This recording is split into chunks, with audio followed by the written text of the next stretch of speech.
G'day YouTube, Warbles on a lot here with Australia's Day of National Shame Part 17. This is a book reading of Darwin 1942, Australia's Darkest Hour by Timothy Hall, based on the low Royal Commission into the bombing of Darwin by the Japanese on the 19th of February 1942. The Royal Commission's findings were kept under the Official Secrets Act for 40 years. Australia's Day of National Shame is the quote by Governor-General Paul Hasluck when he was unveiling a memorial to the people who died during the raid, and he was actually there on the day of the raid. Illustrated here by page 114 and 115 of khaki and green. 1943 first edition. Left hand side we're talking about Mail Day, and on the right hand side the Australian Women's Army Service still soldiering on. This is the chapter Who Needs Civil Defence? Among those who were not evacuated because they were performing an essential service were the waterside workers, who incurred a great deal of ill will and criticism after the raid, some of it quite unjustified. Much of the criticism revolved around the belief that one of the main reasons for there being so many ships in the harbour that day was that the wharfies were so slow in unloading and loading them. It took longer to work a ship in Darwin, it was said, than anywhere else in Australia. The Darwin wharfies were, without doubt, a very belligerent, difficult workforce with a long history of industrial strife, politically far to the left and capable of stopping work at the drop of an insult. Master Mariner Captain John Williams, who was in Darwin to salvage the wreck of the Japanese submarine, said that after many years of stevedoring, bracket, he was a director of the United Stevedoring Company of Melbourne, close bracket, quote, I never saw worse work in my life or more idling or less inclination to do even the minimum amount of work, unquote. One morning, Williams went down to the wharf when the American transport ship Port Ma was alongside. The wharfies were there at 9 o'clock, but by 10 o'clock not one package had been unloaded, and the men were, quote, messing about and doing anything except get on with the work, unquote. Williams estimated that she should have taken 3 days at the outside to unload, yet she'd been in harbour for 3 weeks and was still only partially unloaded. Support for this view came surprisingly from Mick Ryan, the tough secretary of the North Australian Workers' Union, who agreed with much that Williams said, although he believed that there were also many other factors responsible, high among them being the climate. Quote, inevitably there is a tendency to slow up in the heat, he said, but the type of man working on the waterfront in Darwin was undoubtedly, in Ryan's view, quote, inferior to his counterpart in Sydney or Melbourne. No man who could earn a decent living in the south would ever stay in Darwin voluntarily, unquote, Ryan said. Darwin offers no attractions to any reasonably competent man to stay there, unquote. He believed too that another problem was, quote, the class of people, unquote, from whom the waterside workers were drawn. Quote, they are the least competent of that particular class of worker, said Ryan, and in addition to being incompetent, they are querulous and cranky and very hard to handle by reason of those circumstances. They are the flotsam and jetsam who keep coming and going all the time, unquote. They were stronger words than most employers would dared have used. Compounding the problem was that Darwin had a most unsuitable man filling the vital job of superintendent in charge of the wharf labour. It was a position that needed a strong man, both physically and in his ability to stand up to the demands and the pressure of the union. Instead, the superintendent, Captain Tom, was a frail, 70-year-old former seafaring man who had been the outside manager of the Returned Soldiers Stevedoring Company in Melbourne. His main handicap in his job was that the men refused to take any notice of him. Williams believed that it was not Tom's fault, quote, "It was the fault of those people who sent a frail elderly man of his physique up to Darwin," unquote. But he was a major barrier to greater efficiency on the wharf.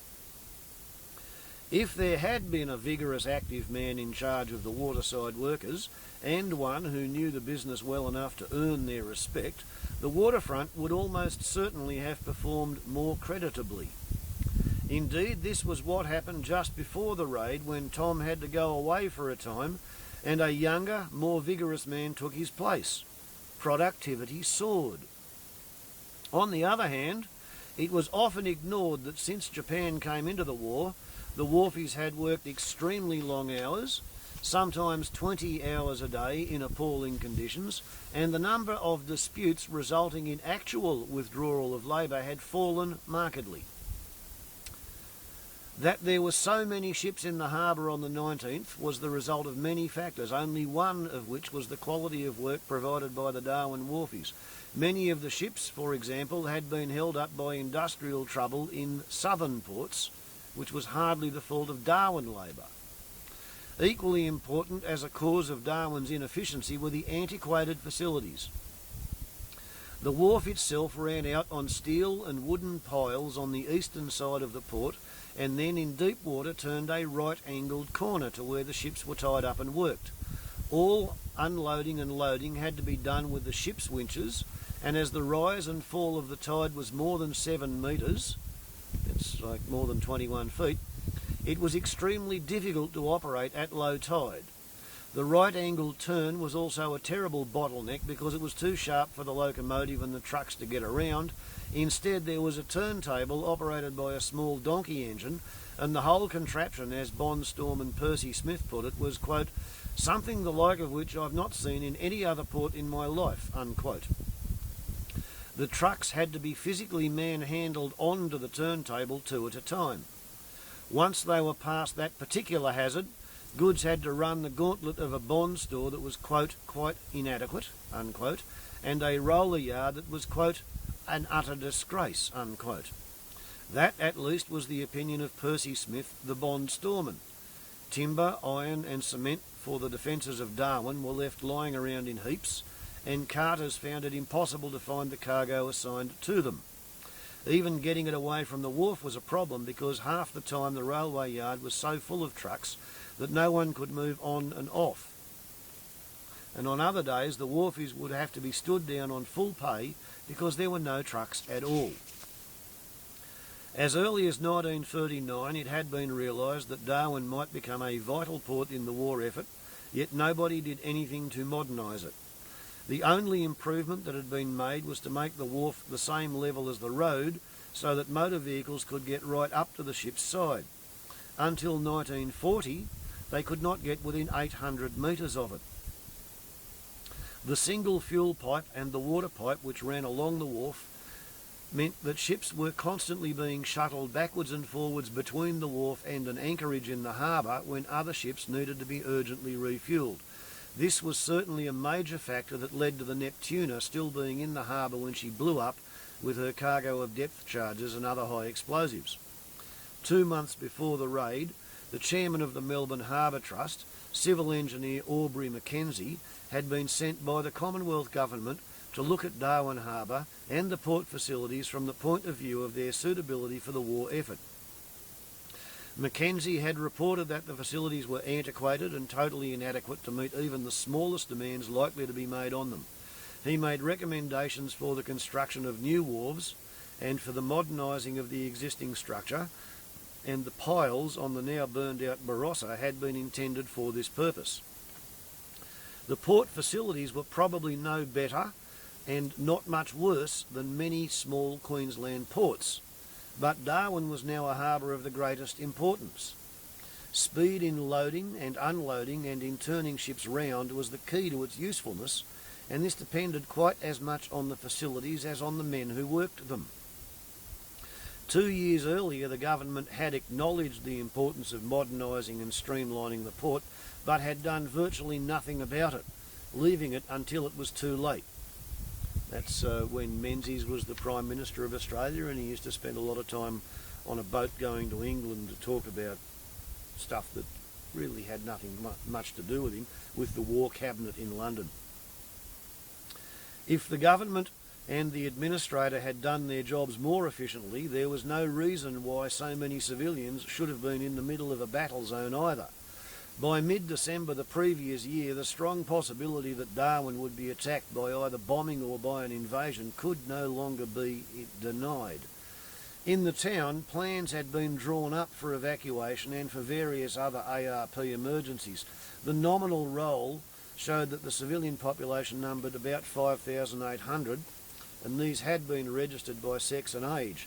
They had then been further broken down into more specific categories, such as the aged, infirm, expectant mothers, children and wives who were thought to be unable, for one reason or another, to deal with the crisis of an air raid. It was an extremely comprehensive breakdown intended to allow the ARP officials to get people on board ships or aircraft with the greatest speed in an emergency and according to their priority. The ARP wardens, particularly the Permanent Civil Defence Officer Edgar Harrison and Chief Warden William White, had worked for weeks on the roll and were satisfied that it was as efficient a system as could be devised. And then, out of the blue, they were working in the ARP office one Sunday. They received no pay for doing what they did, when the administrator rang up and told them to scrap their plan because he was going to work one out for himself. Quote, "He did it so crudely," said White. Unquote. And we remember the administrator, that was a fellow called Abbott, A-B-B-O-T-T. For the ARP officers, it was just another gesture in an extraordinarily acrimonious struggle that had gone on between Abbott and the Civil Defence Organisation for 18 months, and which culminated in every civil defence warden resigning in protest against the administrator's apathy and rudeness. On the day of the raid, Darwin did not even have a civil defence organisation. The main cause of the conflict between them was that Abbott consistently refused to give the Civil Defence Organisation any legal or official standing. The need for such an organisation was self-evident to most people holding senior positions in Darwin, but the majority of the population viewed the wardens as interfering amateur busybodies. After the outbreak of the war with Japan, Solicitor Dick Ward, who was secretary of the committee formed to give Darwin effective defence measures, called on Abbott and told him that they could not function properly without legal standing. The administrator did nothing, and 3 weeks later a public meeting called for his removal from office and sent a telegram to this effect to the Prime Minister and the Minister for the Interior, to whom Abbott was answerable. By then, Judge Wells had entered the fray on the side of the Civil Defence Organisation, for he too had been deeply concerned that the town had absolutely no defence plans and that Abbott seemed quite indifferent to the fact. The judge suggested that the necessary authority could easily be given by means of an ordinance, which was then the Northern Territory's only form of legislation. It would legally set up an ARP organisation, that's Air Raid Patrol, and give it the authority to carry out the tasks it was responsible for. Ordinances could not be made locally, but were made by the Governor-General in Council in Canberra, who acted on advice from the administrator. Again, Abbott did nothing. And the position became even worse for ARP wardens. They were increasingly ridiculed and on occasions were threatened with violence, especially over the plan for the evacuation. More telegrams passed between Melbourne, Canberra and Darwin. More promises were made and broken by Abbott, and more frustrated did the wardens become. Without the legal authority to do their job, it was impossible. They could not even ask questions without being shouted down or insulted. And when the vital subject of evacuation came up, they were made to feel afraid for their lives. Least of all could they order slit trenches to be dug or shelters built.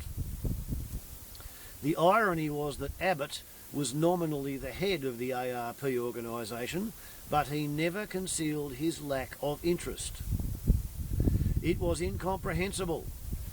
There were hardly any air raid shelters, few slit trenches, no plans of where people were to go if there was an air raid or a landing. There were no first aid posts and no instruction in first aid to help people treat minor injuries or care for the seriously injured. I've got to say this, it's a little bit like Tony Abbott, the budgie smuggler and wing nut.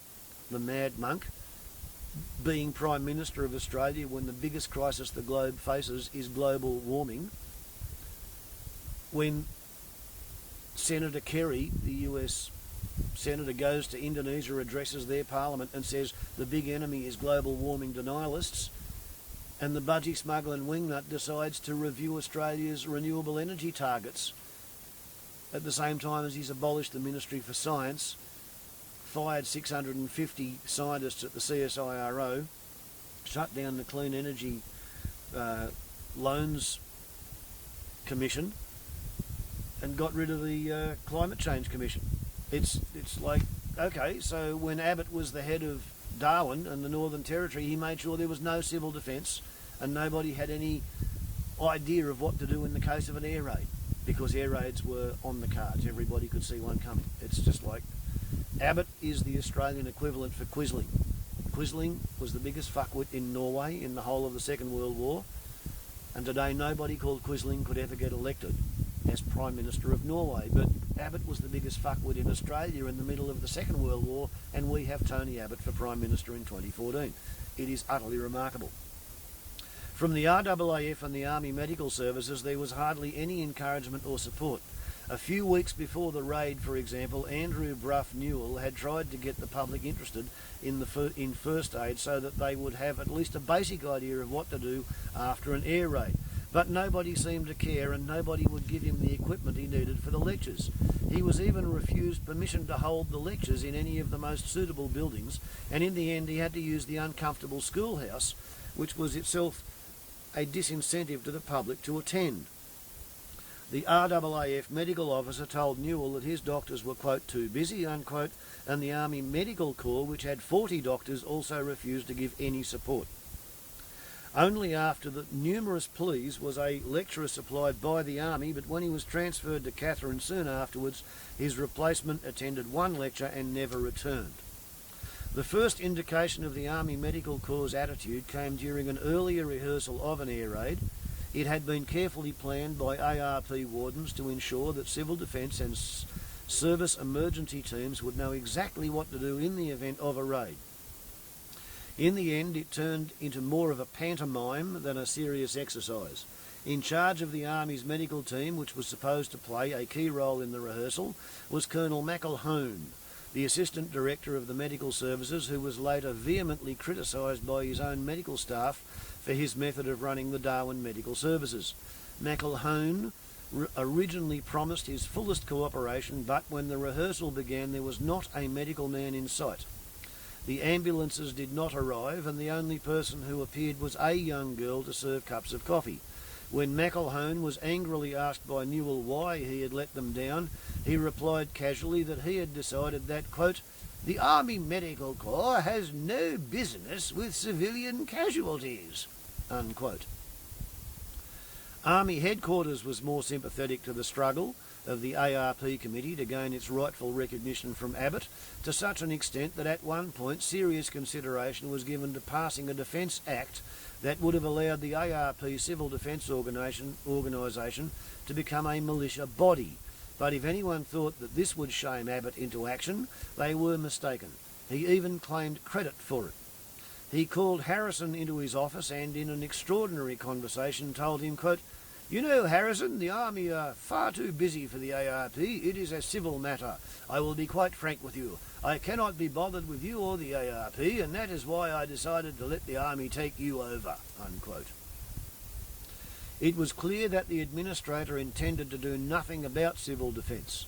In an unprecedented letter to the local newspaper, the judge publicly sided with the Civil Defence Committee. A decision he took, he told the Royal Commission, because of, quote, Abbott's apathy, unquote. On the 22nd of January 1942, less than a month before the raid, matters rapidly began to come to a head. Solicitor Andrew Newell, Ward's partner, who had worked long hours to get a civil defence organisation working before it was too late, resigned in frustration. The following day, the wardens demanded en masse that the administrator give them the legal protection they needed, or they would be forced to disband, leaving Darwin on the brink of attack with no civil defence. They gave him 3 days to respond. It was their last weapon, and even then they could not believe that Abbott, A-B-B-O-T-T, would be so insensitive to the needs of the town that he would still not act. But they were wrong, for on the 26th there was still no word from Abbott. Accordingly, at midday they resigned. Only Harrison, as the permanent officer, remained so that there would be a catalyst if Abbott relented and they needed to reform in an emergency. Privately, they agreed that if ever there was an air raid, they would turn out as before, although there were only 40 of them, compared with the 125 needed to patrol the whole town. They told the army of their decision and got their assurance that they would not tell Abbott that they had privately agreed to be available if the town were bombed. Quote, "How could we turn our backs on people?" said White. "They might not know that they would need us, but we knew that they would need us," unquote. When they told Judge Wells, he was sympathetic and angry. 2 more telegrams went to Canberra, and this time there was a ripple of a response, but no more. Harrison summed up the feelings of them all when he said dejectedly after the resignations, quote, "It is deplorable to think that for the sake of one ordinance, which is all that was ever required to put the whole thing on a proper footing, we were left absolutely alone at Darwin, and the town was left without any civil defence organisation," unquote. The Japanese came 24 hours later, and the 40 stalwarts, as good as their word, toiled day and night rescuing the injured and taking them to hospital or helping in the recovery and burial of the dead. Abbott gave no clue to his behaviour. His apathy and his attitude were severely criticised by the Royal Commissioner, but all he would say by way of defence was, quote, "My attitude was always supportive. Perhaps I just have an unfortunate manner," unquote. Those who watched him quite deliberately destroying the ARP organisation by denying it the only means available for it to function properly wondered if it was simply a clash of personalities or an obstinate refusal by Abbott to give in to pressure that was being put on him from every direction. And next chapter will be the Brisbane Line. More to come. Warbles on a lot to YouTube. Ciao.